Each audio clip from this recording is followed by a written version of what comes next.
सफलता क्या है? ये सफलता, आइए थोड़ा सफलता को समझते हैं, सफलता के आनंद को समझते हैं। आप जैसे ही अपने किसी भी कार्य को दृढ़ निश्चय के साथ निरंतर संघर्षमय तरीके से करने लगते हैं और बिना किसी की परवाह किए, बिना किसी का सहयोग लेने की अपेक्षा किए आप जब उस कार्य में मगन हो जाते हैं तो आप उस पल ही सफल हो जाते हैं, ये समझ जाइए आप। और जिस सफलता का हम इंतज़ार करते हैं, जिस सफलता के इंतज़ार में हम ऐसा लगता है कि मैं कब सफल होऊंगा, मुझे सफलता कब मिलेगी, तो विश्वास करिए आपको सफलता का इंतज़ार करना ही नहीं पड़ेगा। क्योंकि आपका दृढ़ निश्चय, जब आपने दृढ़ निश्चय किया, जब आप संकल्पित हो गए, उसी पल आप सफल हो चुके हैं। अब जो आगे होना है वो उसके अगले कदम हो सकते हैं। क्योंकि जब आप सफलता को दूर देखते हैं तो आपके मन में एक अंदेशा होता है कि मिलेगी कि नहीं मिलेगी। लेकिन आप जिस पल उस पल को जीने लगते हैं, जिस पल में आप काम कर रहे हैं, तो फिर आप उस पल को ही सफलता स्वीकार करते हुए और अपने पथ पर आगे बढ़ते जाते हैं और वो आपको मिलती ही है। कई बार क्या होता है कि जैसे आपने किसी भवन का नक्शा बनाया, थोड़ा सा इस बात को हम समझेंगे कि जैसे आपने किसी भवन का नक्शा बनाया और नक्शा बनाने के बाद में आपने मकान का काम चालू कर दिया। अचानक आप किसी दुर्घटना में मृत्यु हो गई आपकी, या आपकी आंखें चली गईं, या आपके कानों में सुनाई नहीं दे रहा, मतलब आप किसी भी दुर्घटना के शिकार हो गए। अब क्या होगा? आपने जिसको ठेका दिया था उस मकान को बनाने का नक्शा, वो सेम वैसा ही बना रहा है, उस नक्शे के आधार पर ही पूरा भवन बन रहा है। लेकिन अब आप नहीं हैं तो उसको आप देख नहीं पाएंगे, आप नहीं हैं तो आप उसके बारे में कुछ समझ नहीं पाएंगे। लेकिन भरोसा करिए कि आपने जो डिज़ाइन तय किया है, जो नक्शा तय किया है आपने, वो बनेगा ही। उसको इंजीनियर, लेबर, सब लोग मिल कर के और उसको पूरा करेंगे। लेकिन आप उस समय संभवतः ना भी हों। तो यहाँ पर एक बात और निकल कर के आती है कि हम अपने दृढ़ निश्चय को किस तरफ, सकारात्मक या नकारात्मक, क्योंकि चोर भी दृढ़ निश्चय लेके चलता है, ये बात ध्यान रखिए। चोर भी ये दृढ़ निश्चय लेकर चलता है कि आज मैं इतना माल लेकर ही आऊँगा या इतनी संपत्ति लेकर ही आऊँगा, चाहे मुझे कैसी भी प्रताड़ना मिले, कैसा भी दंड भोगना पड़े। पुरस्कार की तो उसके जीवन में कोई कल्पना नहीं है कि कोई उसको पुरस्कार देगा, कोई उपहार देगा। चोर के जीवन में न तो पुरस्कार है, न उपहार है। चोर के जीवन में सिर्फ और सिर्फ बहिष्कार है, तिरस्कार है, अपमान है। लेकिन इसके बाद भी चोर चोरी तो करता है ना, और दृढ़ निश्चय के साथ चोरी करता है और वो प्राप्त भी करता है, लेकिन वो उसको किसी को दिखा नहीं पाता है।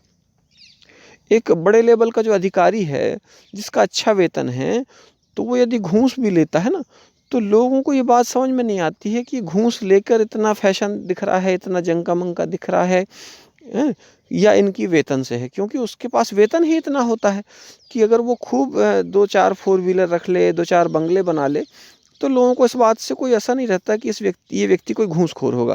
बोले इसको तो वेतन बहुत अच्छा मिलता है, ये तो अपने आप को जो है कितना भी मॉडिफाई कर सकता है। लेकिन आप यकीन मानिए कि यदि आप कुछ नहीं कर रहे हैं और इसके बाद भी आपको दिखावा आप कर रहे हैं, तो लोगों की नज़र आप पर होगी कि आप ये कर कहाँ से रहे हैं। या तो आपके ऊपर कोई ईश्वर की कृपा हो तो आप कोई बड़ा काम ऐसा कर सकते हैं, और यदि आप ऐसा नहीं कर रहे हैं तो निश्चित है कि आप किसी गलत मार्ग से अर्जित कर रहे हैं सारी चीज़ें। और अगर आप लोगों को लगे और लोगों के साथ साथ आपको भी लगे कि ये मार्ग मेरा ये तो गलत है, तो फिर आप उसको किसी को बता नहीं पाएंगे। जैसे आपको टैक्स पे करना है और आपके पास में करोड़ों रुपए रखा है, तो आप बताएंगे तो कि भाई मेरे पास आ कहाँ से रहा है करोड़ों रुपए। फिर चाहे वो खेती बताएं आप, हैं, चाहे कोई व्यवसाय बताएं आप, लेकिन अगर आपको बताना है कि मेरे पास में करोड़ों रुपए की धन संपत्ति है, तो आपको ये भी बताना पड़ता है कि वो आ कहाँ से रहा है ना। तो एक बार हम पुनः पीछे जो विषय हमारा जारी था उस पर जाएं कि दृढ़ निश्चय के साथ में हम जब किसी काम को करते हैं तो सफलता हमारे साथ निरंतर होती है। बस उस काम में सकारात्मक चिंतन हो, उसमें रिजल्ट अच्छे आने की आपके अंदर कल्पना हो। आपने जो दृढ़ निश्चय किया हो कि उसमें आपने ये तय किया हो कि इसके माध्यम से मेरा निर्माण हो, ये बहुत अच्छी बात है। लेकिन सबसे जो मूल बात है वो ये है कि किसी का नुकसान नहीं होना चाहिए, आपके लाभ में किसी का नुकसान नहीं होना चाहिए। ये पहली सीढ़ी आपको तय करनी पड़ेगी। आपके नुकसान से किसी का लाभ हो जाए ये कोई दिक्कत नहीं है। संभव है कि आप अपना नुकसान क्यों चाहेंगे, है ना। बिल्कुल इस बात को हम स्वीकार करते कि आप अपना नुकसान नहीं चाहेंगे और नुकसान चाहना भी ठीक नहीं है। लेकिन आप किसी दूसरे का नुकसान करके और स्वयं को उसके लाभ में यदि प्रवेश कराते हैं तो ये आपका नुकसान ही है, उसका तो है ही। क्योंकि इसके जो रिजल्ट आने वाले हैं, इसका जो आपको रिजल्ट मिलेगा वो बहुत अच्छा नहीं मिलेगा।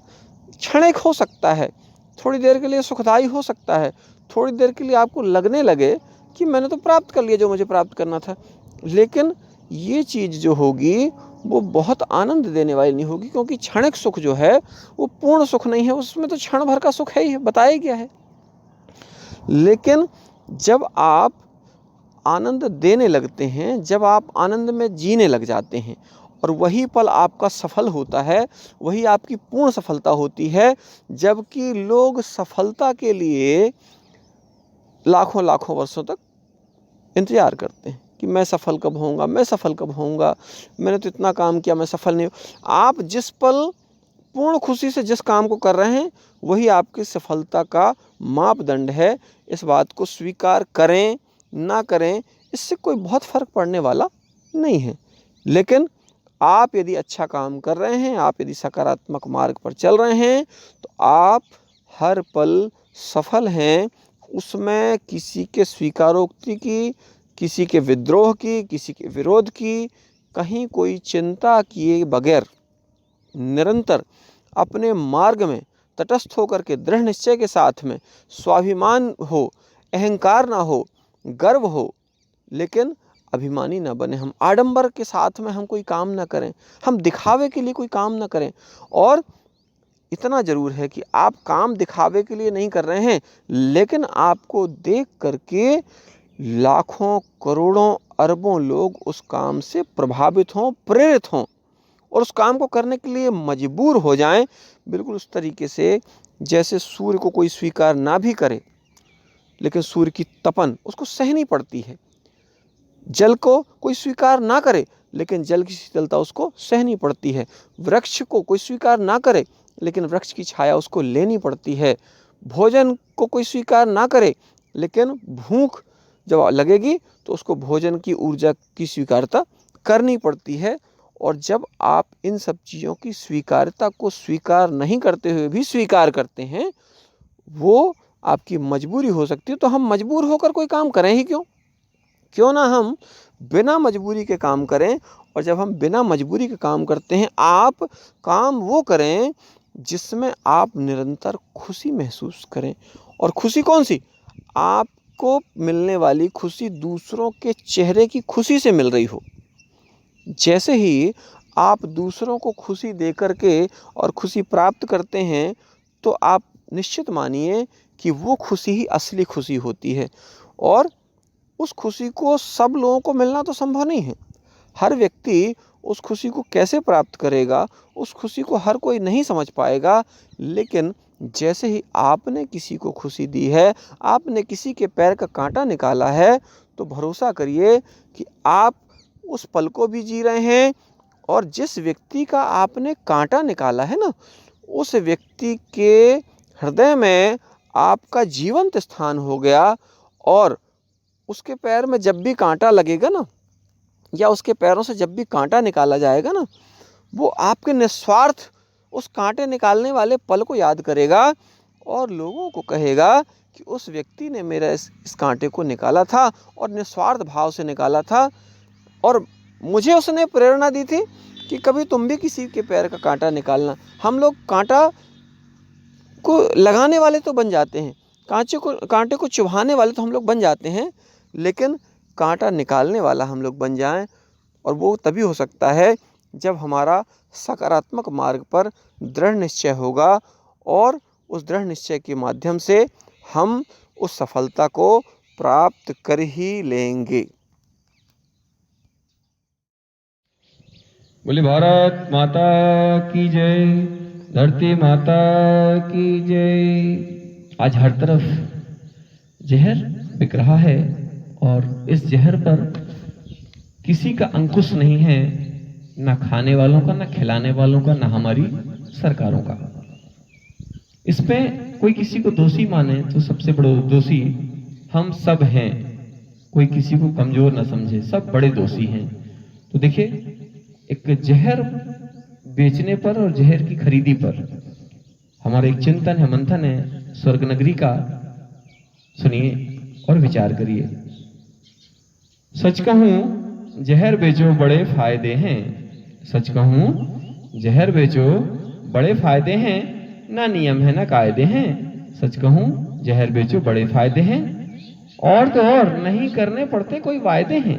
इसमें कोई वायदे भी नहीं करने पड़ते जहर में कि ये अच्छी है कि खराब है, कुछ नहीं, सबसे बढ़िया। अगर आप कोई सामग्री खरीदते हैं, दवा खरीदते हैं, तो आपको बताना पड़ेगा कि ये अच्छी है, इसकी एक्सपायरी कब है। न मौत की चिंता, न बीमारी की फिक्र, न बेचने का डर, न बिकने का भय। तो मौत की चिंता भी नहीं है कि हम जहर बेच रहे हैं तो जहर कोई खाएगा तो मरेगा, कोई दिक्कत नहीं है। बेचने वाले को भी डर नहीं, खरीदने वाले को भी डर नहीं, कोई भय नहीं है, बस फायदे ही फायदे हैं। सच कहूं जहर बेचो बड़े फायदे हैं। बीड़ी गुटखा और खराब शराब नहीं होती कभी खराब। कभी आपने सुना कि बीड़ी एक्सपायरी डेट लिखी उसमें? गुटखे में कभी देखा आपने एक्सपायरी डेट हो? शराब में कभी आपने देखा है कि कोई पूछ रहा हो कि इसकी एक्सपायरी हुई कि नहीं? ये तो शायद मुझे लगता खराब होने के बाद और ज्यादा कीमती हो जाती होंगी। तो ये बीड़ी गुटखा और शराब नहीं होती कभी खराब। इससे बढ़िया नहीं कबाब। जो लोग कबाब खाने वाले हैं वो भी कहते हैं कि ये ज्यादा अच्छा है। कोई मरा तो मौत उसकी, अगर कोई मर गया तो मौत उसकी, जीता रहे तो भी बड़े फायदे हैं। सच कहूं जहर बेचो बड़े फायदे हैं। क्योंकि यदि कोई मरता, डॉक्टर के यहां कोई मरेगा तो डॉक्टर की गलती मानी जाएगी, और गुटखा या बीड़ी सिगरेट से, शराब से कोई मरता है तो उसकी खुद की गलती मानी जाएगी। और जीता रह गया यदि तो फिर बड़े फायदे हैं। किसके लिए? दोनों के लिए, जो बेच रहा और जो खरीद रहा, दोनों के लिए। चरस गांजा भांग से भला मरता है कोई? यह तो भगवान को